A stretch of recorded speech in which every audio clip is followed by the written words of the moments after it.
that were involved in these battles. So that's just something to remember here. And this is a serious topic. I know this can be an emotional and sensitive topic for everybody, so we will treat this with the proper gravity. There are a few situations, though, in here that are kind of funny, so I'll try to bring in some humor where it's appropriate. So a few things to cover before we get started. We're going to be talking about a lot of different kinds of ships in this talk. And so I want to, first of all, make sure everybody understands the hierarchy of World War II naval ships, because things have changed since then. So the most powerful warships during World War II are what are called capital ships. And capital ships are battleships, battle cruisers, and aircraft carriers.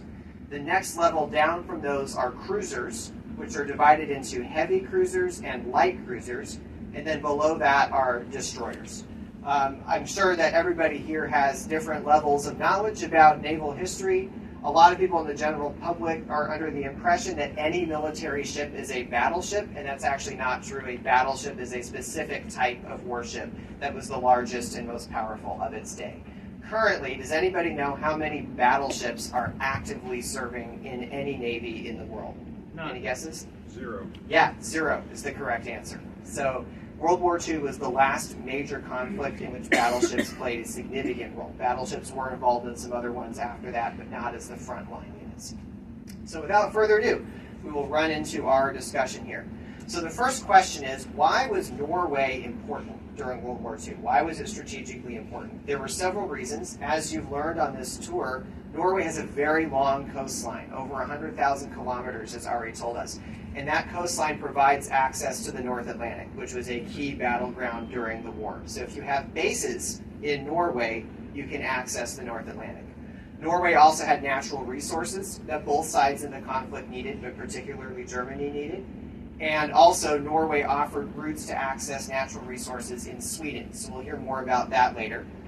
And then another important thing is that Norway had a very large merchant marine. So a navy is the military ships of a country. The merchant marine are the commercial ships of a country. So the Vesteraalen, for example, is a merchant marine vessel.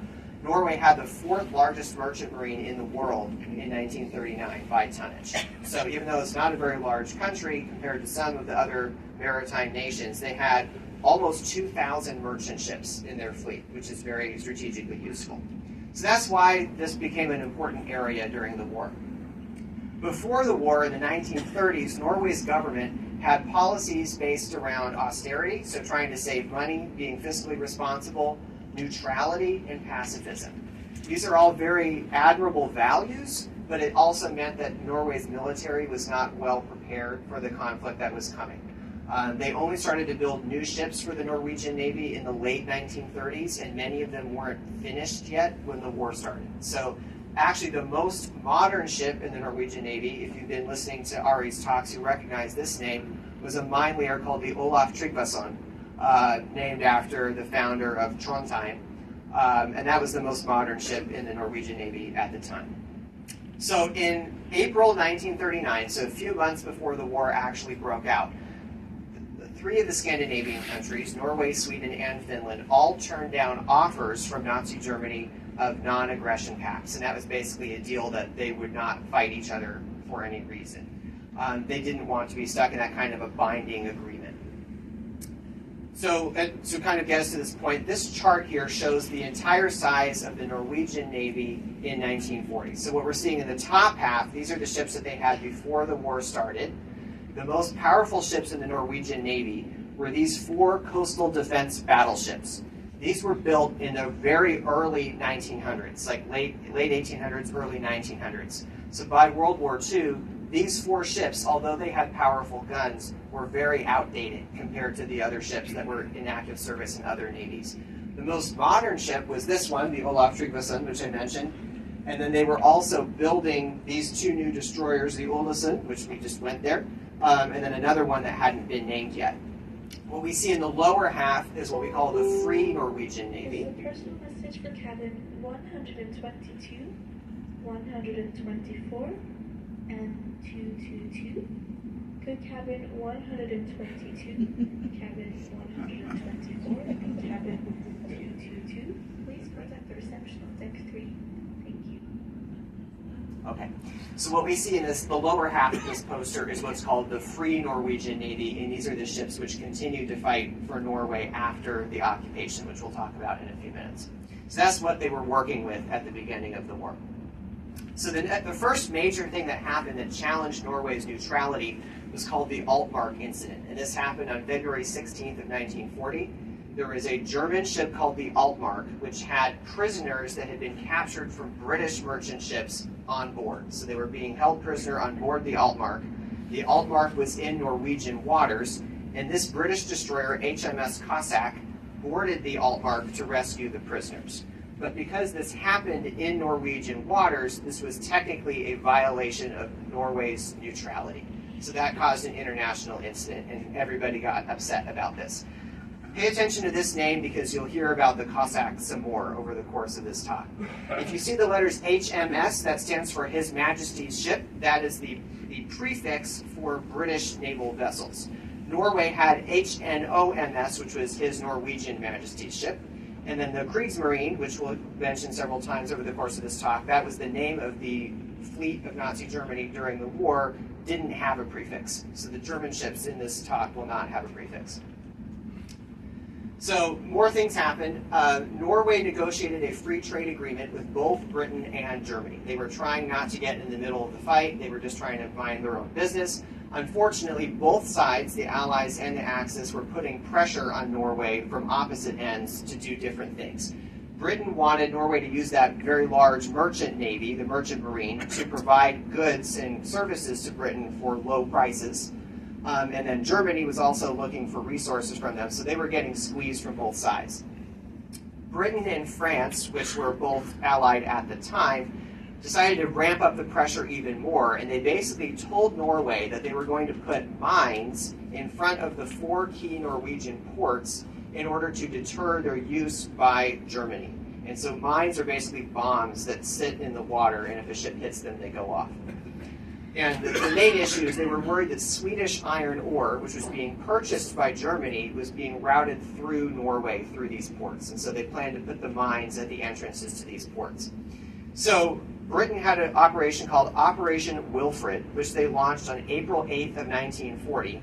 And their goal with placing these mines was A, to block the exports, but they also thought it would provoke Germany into responding and basically drag everybody into the war, was the idea. So they were getting pressure from both sides. Unfortunately for Norway, when they launched Operation Wilfred on April 8th, the German forces were already on their way to Norway. So they had already prepared the invasion and launched the fleet. So the German, or the Kriegsmarine attack on Norway was called Operation, I'm probably not going to pronounce this right, Vesteraalen.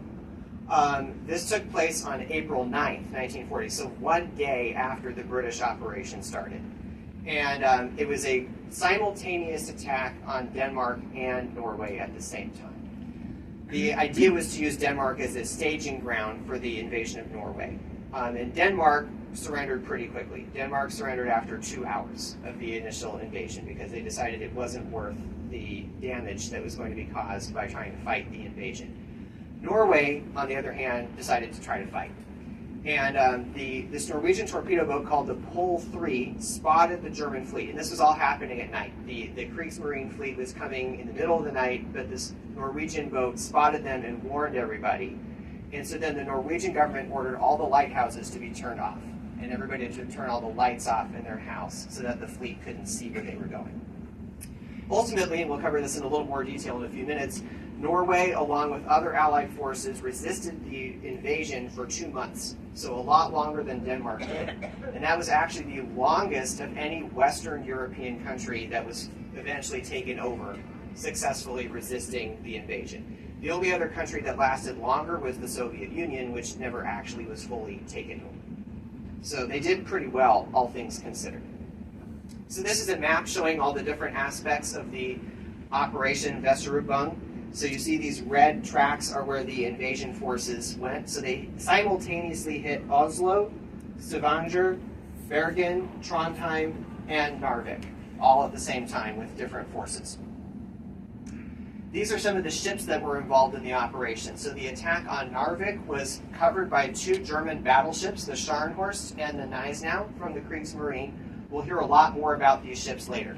These were the most powerful warships in the Kriegsmarine at the time. And they were actually the only 2 battleships that Germany had. There were 2 more that were being built, which you'll hear more about later. There's also the heavy cruiser Admiral Hipper was in charge of the Trondheim operation. The light cruisers Kron and Königsberg attacked Bergen. The Lutzow and the Blücher attacked Oslo. So they kind of split up their forces into different groups. Interestingly, almost all of these ships are named after World War I ships that were sunk by the British. So there was kind of an attempt to revive the fleet here. So a little bit of context, the Scharnhorst and the Gneisenau were each armed with 9 11-inch guns. When I say that, that means that the diameter of the shell fired by the guns was 11 inches, which I think is about 28 centimeters. So these are big guns. Battleships in World War II could fire shells weighing up to 2,700 pounds. So these were major weapons. And we'll hear more about all these ships later. So the first major thing that happens is the Blücher, which was that last ship that I showed you on the previous slide, was sailing up Oslo Fjord in the approach to Oslo. And there was this ancient fortress called the Oscarsborg Fortress that is on an island in the middle of Oslo Fjord. The Germans knew that this was here, but they didn't realize that it had an underwater torpedo battery, which was kept a secret by the Norwegian military. It also had these 11-inch guns, which were ancient weapons, but still very powerful. These were all dating back from the 1800s. The Blücher sailed right past the Oscarsborg Fortress, and it was struck by 3 of these shells from the 11-inch guns and 2 torpedoes from the underwater torpedo battery, which were fired by this guy, Birger Eriksson. He looks pretty tough. So this fort surprised the Blücher, and the Blücher was sunk in Oslo Fjord on its way up to attack Oslo. This was a huge blow because this was a brand new ship at the time when this happened. There were also 1,000 sailors and soldiers who lost their lives when this ship went down. So that's unfortunate for everybody as well. But what happened was this action bought enough time for the King of Norway and the Norwegian government and all of the gold to escape from Oslo all the way up to Tromsø, which is where we're headed next. And so that meant that the Norwegian government escaped being taken over immediately. So it was a very significant action. That fort is still there today, by the way, you can visit it. At the same time, when the Kron and the Königsberg, those light cruisers, were attacking Bergen, they were opposed by the Kvarven fort, and I'm probably not pronouncing any of these words correctly. And this fort managed to seriously damage the Königsberg, which was sunk the next morning by British dive bombers from an aircraft carrier. So these Norwegian coastal defenses were old and outdated, but still pretty effective. Meanwhile, at Narvik, the 2 most powerful Norwegian warships, the Eidsvoll and the Norge, were there when the German attack came. They didn't know that it was happening, though, because communication was still kind of spotty at the time. So this ship, the Eidsvoll, was out at sea in the Narvik Fjord when this destroyer called the Wilhelm Heidkamp pulled up next to it, out of the darkness, and the German commander hailed the Norwegian ship and said, "We're here as friends, but you need to surrender your ship." And the Norwegian crew said, "I'm sorry, what?" And the destroyer... This is a personal message for cabin 324. Is anybody here from 324? And 350. Okay. Could cabin 324, cabin 333, and cabin 350 please contact reception on deck 3. Thank you. Okay. So the Eidsvoll tried to buy time, and they literally said, "We need to speak to our manager." So they called the Norge, and they said, "We've got this German destroyer here that's telling us we need to surrender. Do you know anything about this?" The Norge goes, "I don't know what you're talking about." And so they quickly realized what's actually going on, and I'm not going to attempt to pronounce this, but what happened was the captain of the Eidsvoll said this, and what this means is, "Go to the cannons, we're going to fight, boys." And so this ship, which was built in the late 1890s, turned and tried to charge directly out. Here we go. Ari, can you say this for us? The battle cry. På plass ved kanonene. Nå skal vi slåss, gutter. So they said this, and they got within 300 meters of the Wilhelm Heidkamp, but 4 torpedoes from that destroyer, which was a lot more modern, hit the Eidsvoll, and it blew up, and only 8 of the crew members survived. So that was sad. Meanwhile, the Norge heard this happen, but didn't see it because it was nighttime. So everybody on the Norge is like, what's going on? Why is there all this explosions? And so then two more destroyers from the Kriegsmarine emerge from the darkness, basically right in front of the Norge. The Norge decides to open fire on those destroyers, but then it's hit by two torpedoes and it sinks in about a minute. So that's very fast sinking for a ship. So unfortunately, the two most powerful ships in the Norwegian Navy were sunk very quickly by these more modern ships from the Kriegsmarine. So in the immediate aftermath of the invasion, most of the major cities in Norway were occupied almost immediately, with the exception of Tromsø, which is where we're headed next, and that's where the Norwegian royal family escaped to. Norwegian, French, and British forces joined up to try to fight the invasion in the northern and inland parts of Norway. So the fighting continued. It wasn't an immediate, complete takeover. And eventually, on the 28th of May, 1940, so almost 2 months after the initial invasion, British, Norwegian, French, and Polish forces managed to retake Narvik from the invading army. It's important to remember that although Poland did get taken over first of the European countries, the Polish armed forces continued to fight alongside the Allies for the entirety of the war. And by the end, in 1944 and 1945, the Polish army was actually the third largest army in the Allied forces in Europe. So they continued to help out. Meanwhile, there were naval battles happening at Narvik, which is a little bit north of Tromsø. So we already talked about this first thing that happened. The next day, on the 10th of April, 1940, so only 1 day after the invasion, 5 British destroyers attacked the 10 Kriegsmarine destroyers that were in the Narvik fjord. 2 British destroyers were sunk and 1 was damaged. 2 German destroyers were sunk, including the one that sank the Eisboll. 4 of them were damaged, and 7 other ships were sunk. So this was considered a British victory, but they weren't able to take control of the harbor back. So it was more like a raid. A few days later, on the 13th of April, 1940, the British fleet was determined to try to finish off the invading force.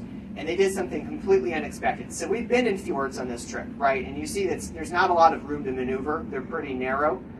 The British sent HMS Warspite, a full-size battleship, into the fjord to attack these destroyers, which was completely unexpected because she shouldn't have been able to maneuver.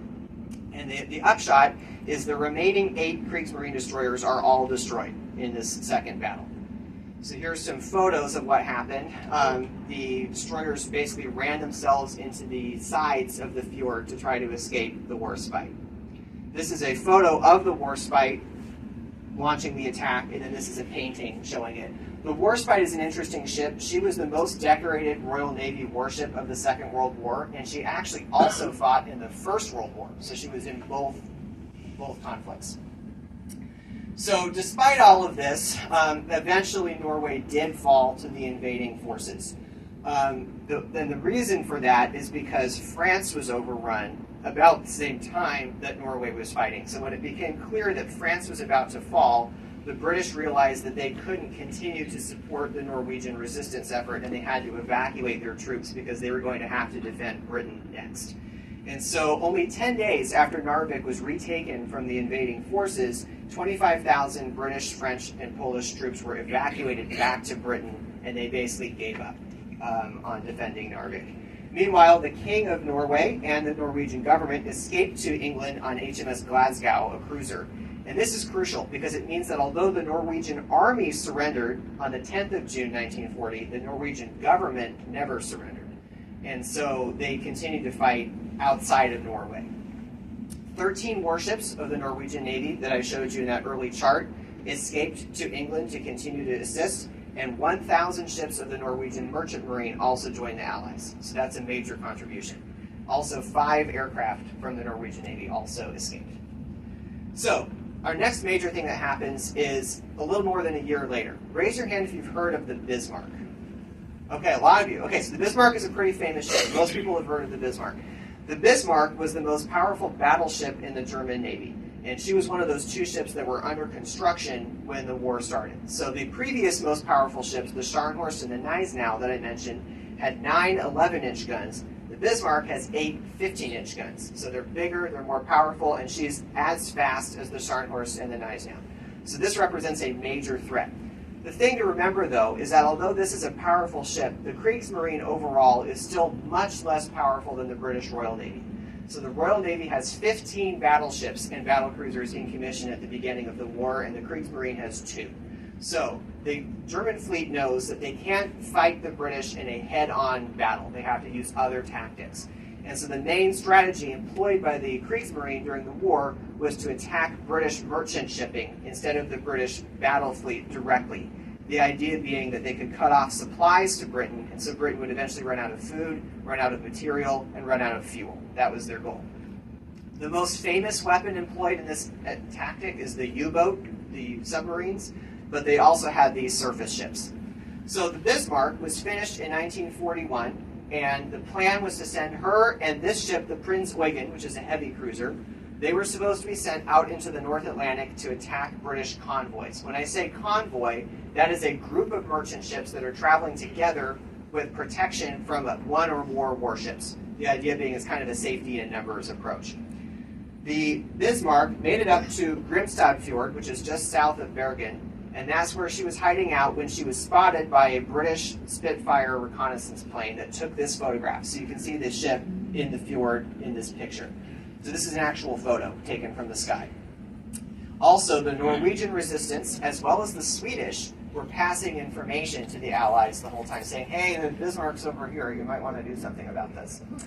So the big question at hand was, which way is the Bismarck going to go into the North Atlantic? It has a few different options. So it can go up here between the Shetland Islands and the Faroe Islands. It can go between the Faroe Islands and Iceland, or it can go in what's called the Denmark Strait between Iceland and Greenland. And the problem is the British fleet's playing defense, so they have to cover all of these possible routes, whereas the Bismarck gets to pick which way it goes. This whole story with the Bismarck could take a whole hour, so I'm going to give a very fast blow by blow of what happened so we can move on. The bottom line is the Bismarck chose the Denmark Strait between Greenland and Iceland. 2 British warships were sent to stop it. HMS Hood, which was the mightiest ship in the Royal Navy and supposedly an even match for the Bismarck, and a new warship called HMS Prince of Wales. Unfortunately for the Hood, the Bismarck got a 1 in a million lucky shot, which hit the Hood's gunpowder storage facility, and the Hood blew up. And there were only 3 survivors out of a crew of about 1,400. So this was a huge shock for the British because the Hood was the largest ship in the Royal Navy. So when this happened, Britain basically vowed revenge. Winston Churchill said, I don't care how you do it, you must sink the Bismarck, and they basically threw everything they had at it. There was this very long chase that happened involving airplanes, ships. They didn't know where the Bismarck was for a while. What finally ended up happening was an airplane from the British aircraft carrier Ark Royal scored a hit on the Bismarck's rudder with a torpedo, which meant that the Bismarck had to go in circles because the rudder was jammed. And so that meant that the British fleet could catch up to it. 2 more British battleships, the Rodney and the King George V, closed to almost point-blank range and hit the Bismarck with 400 large caliber shells. Even that wasn't enough to sink it, and finally 4 torpedoes, 1 from the Rodney and 3 from a cruiser called the Dorsetshire, sank the Bismarck, but it took a lot of effort. This is probably the most famous battle in World War II in the North Atlantic, but it started in Bergen, and that's a picture of the Hood, the British ship that was sunk. So other things are happening, though, in 1941. So in June 1941, Nazi Germany invades the Soviet Union. And suddenly, the USSR is on the Allies' side, where before it had been kind of an open question. And so they have to try to run supplies up to the USSR, and the only way to get there is to get them to Murmansk, which is even further east than Kirkenes, which is where we're headed on this trip.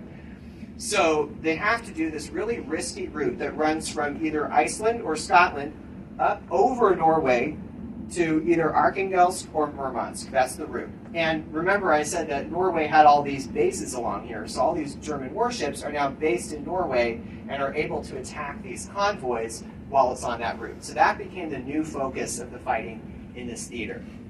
This is where we enter the Tirpitz. So the Tirpitz is the Bismarck's sister ship. When I say sister ship, it means it's a nearly identical ship built to the same design.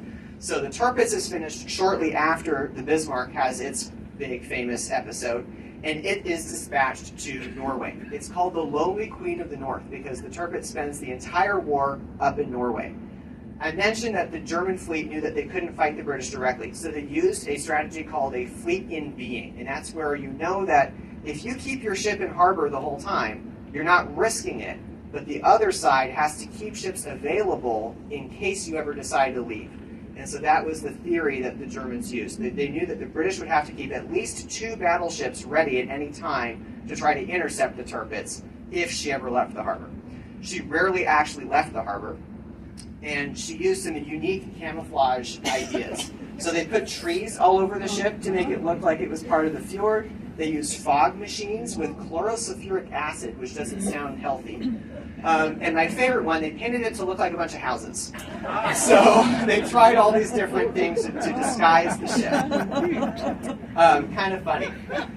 Didn't really fool anybody, but they were trying.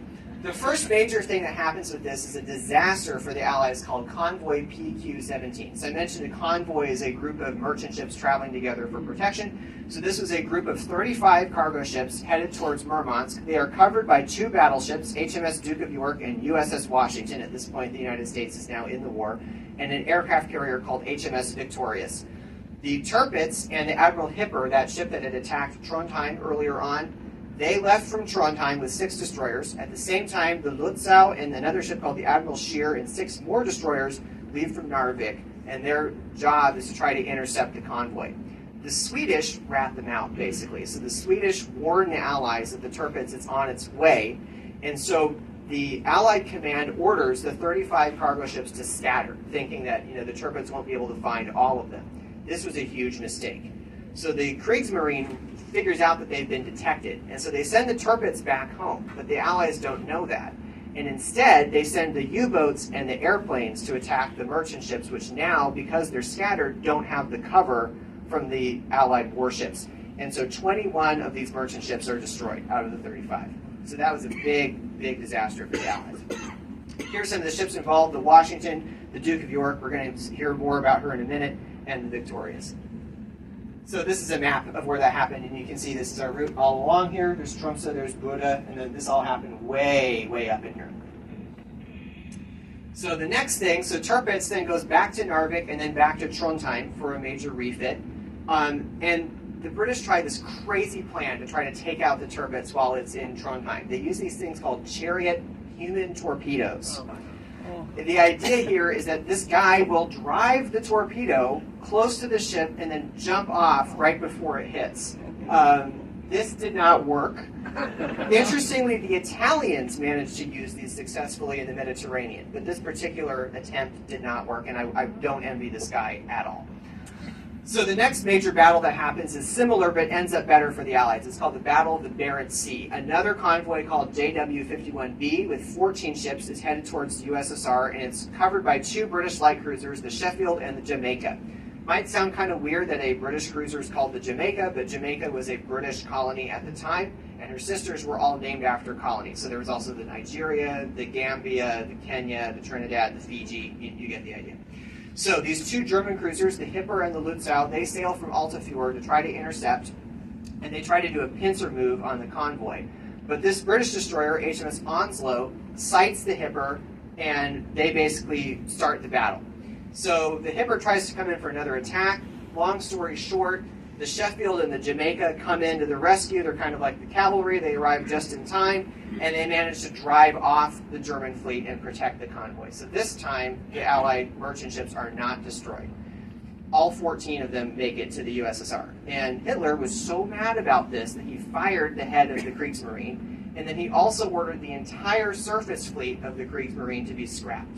Somebody managed to talk him out of this, so they didn't actually scrap the ships, but they did stop building new ones, and that's important for the course of the war. Here's the Sheffield and the Jamaica, the sort of save the day ships in this particular instance.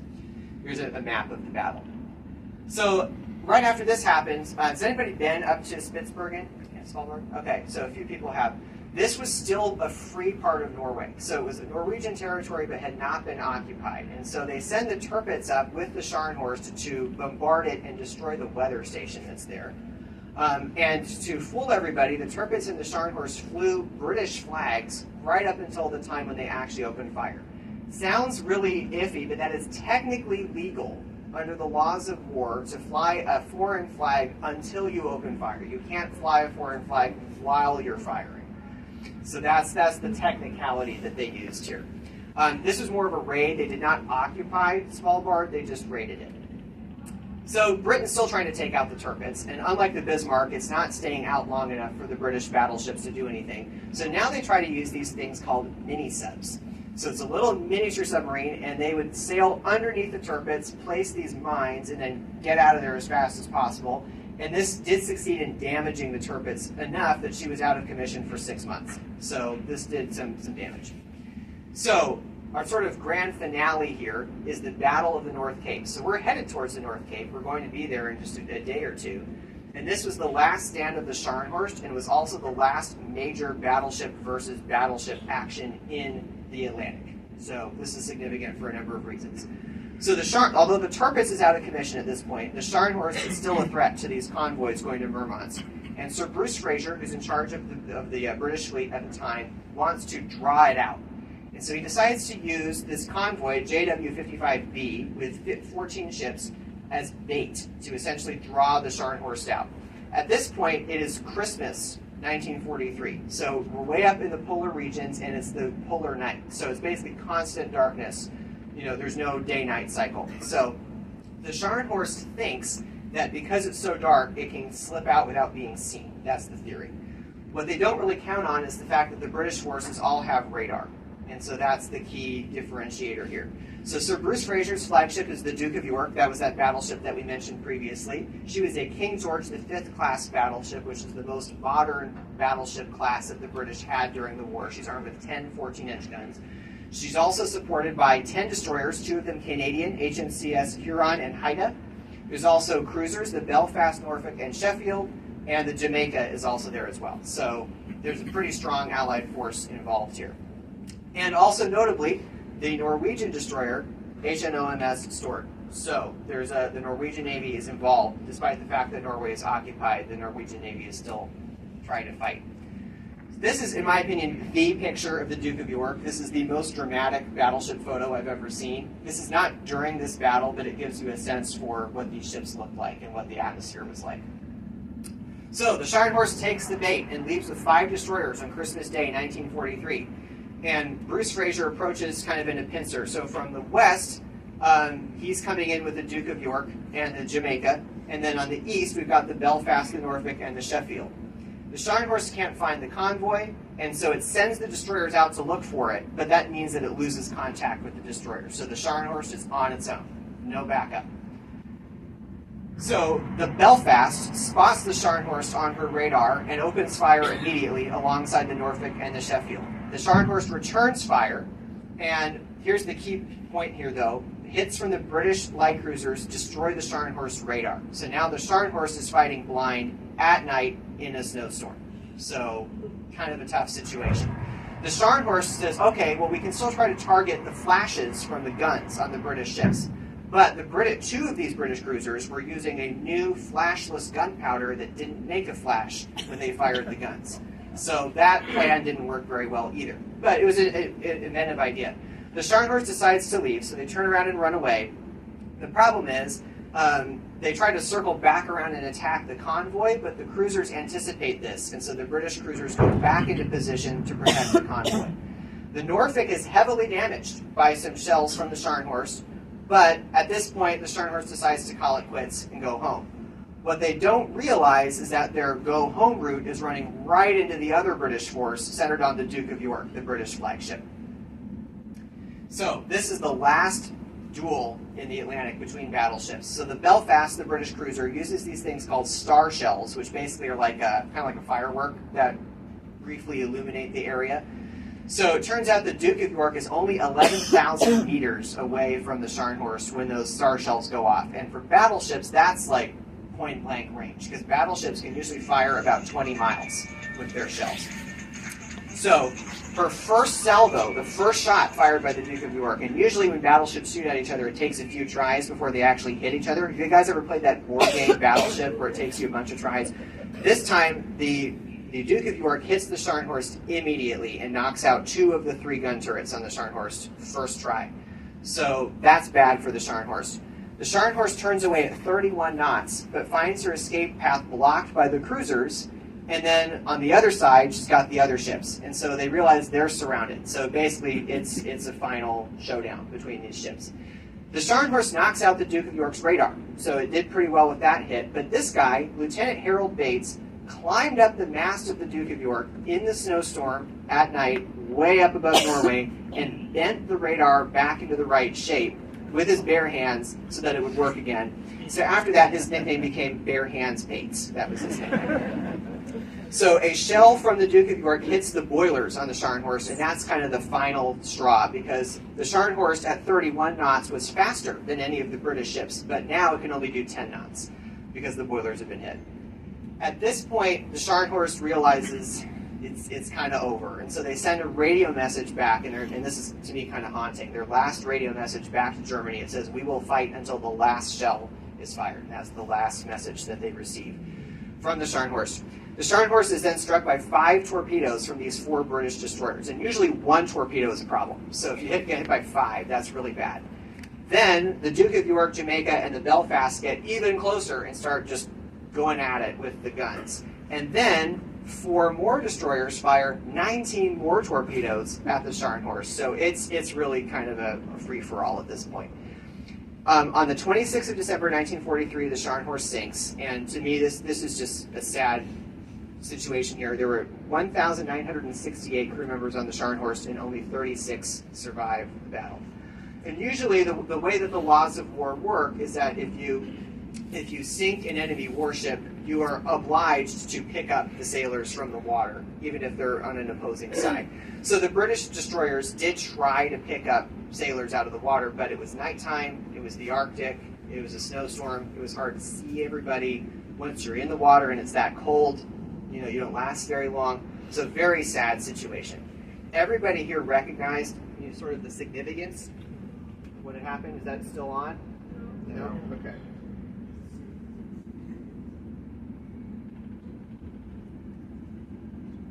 Is that better? Yeah. Okay. So Sir Bruce Fraser, when he was briefing his officers after the battle, said, "Gentlemen, the battle against the Scharnhorst has ended in victory for us. I hope that if any of you are ever called upon to lead a ship into an action against an opponent many times superior, you will command your ship as gallantly as the Scharnhorst was commanded today." So he acknowledged the courage of the Scharnhorst crew. A note to, without getting too into emotional topics, my understanding from my study is that the Kriegsmarine, the Navy, was the least politically motivated branch of the German armed forces during the war, and it was the most honorable in terms of the conduct and sort of the gallantry that they displayed. And so the British forces here are recognizing that. What we see here is a painting of the Scharnhorst's last stand, and these are those star shells that I talked about illuminating the night sky. Another point here, so I mentioned that the Stord, the Norwegian destroyer, was involved in this battle. So Bruce Fraser said, "Please convey to the Commander-in-Chief of the Norwegian Navy, the Stord played a very daring role in the fight, and I am very proud of her." And then Captain Guy Russell, who was the captain of the Duke of York, said, "The Norwegian destroyer Stord carried out the most daring attack of the whole action." So, like I said, even though Norway was occupied, the Norwegian Navy was still contributing and helped win the final battle against the Kriegsmarine. So if you are interested in seeing ships that were in this battle, 2 of them are now on display as museums and survive to this day. HMS Belfast in London and HMCS Haida in Hamilton, Ontario. So if you ever have an opportunity, go visit. So we're running out of time here, so I'm going to run through this last part real quickly. The Tirpitz is still around. You still haven't taken out the Tirpitz. It's been damaged, but it's still there. So the British are determined to try to take out the Tirpitz. So they send 80 planes in Operation Tungsten on the 3rd of April 1944.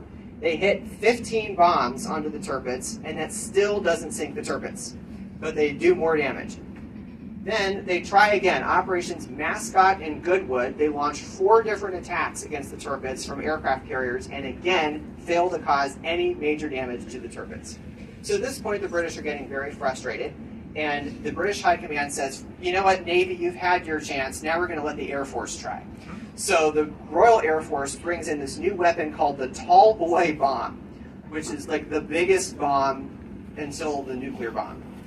It was a 12,000-pound bomb, and it was designed to destroy bunkers, and it was called an earthquake bomb. they had to modify 4-engine Avro Lancaster bombers, especially just to carry one of these. And they said, if this doesn't do the trick, like, I don't know what's going to do it. So they launched 3 efforts. Operation Paravane, that doesn't work. Well, it sort of works. It renders the ship unseaworthy, but it doesn't sink the Tirpitz. Operation Obviate doesn't actually manage to hit it.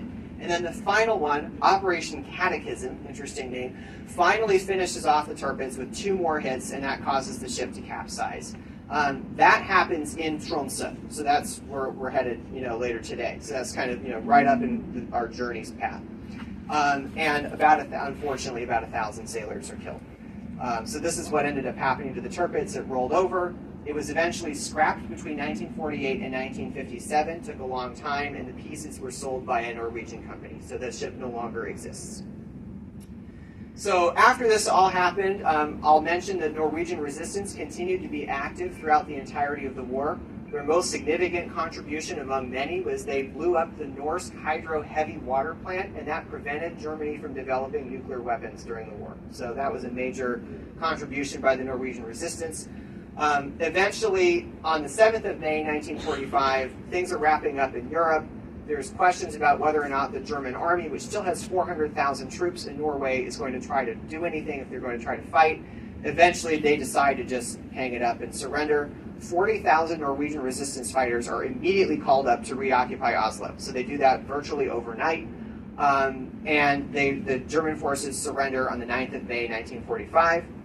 On the 14th of May, Crown Prince Olav comes back from England, and then the king comes back on June 7th. And this is interesting because the day he came back was actually on Norwegian Independence Day, the 40th anniversary of independence from Sweden, and the 5th anniversary of his original escape from Norway in 1940. So here's a picture of the king returning to Norway, kind of the triumphant return. And then last little thing that I'll mention, just kind of a fun fact. So the Stavanger Fjord, which was a Norwegian ocean liner, kind of like the one that we're on right now, was actually the first ship of any country to resume regularly scheduled transatlantic passenger service after the war ended. So that's the sort of little final happy ending here. So with that, we've covered a lot of ground. If you have any questions, I'm happy to take them. But thank you all for listening, and I hope you learned something today.